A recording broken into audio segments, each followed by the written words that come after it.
দিতে চাই। 2024-এর জুলাই আগস্টের গণবিপ্লবের পর অনেকে আপনারা মুক্তি দিচ্ছেন।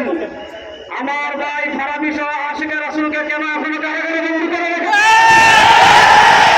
বাংলাদেশের সাতিমা রাসূল ইস্যুতে যতজন আশিকে রাসূলকে কারাগারে বন্দী করে রেখেছেন, অতি শীঘ্রই তাদেরকে মুক্তিদান করতে হবে।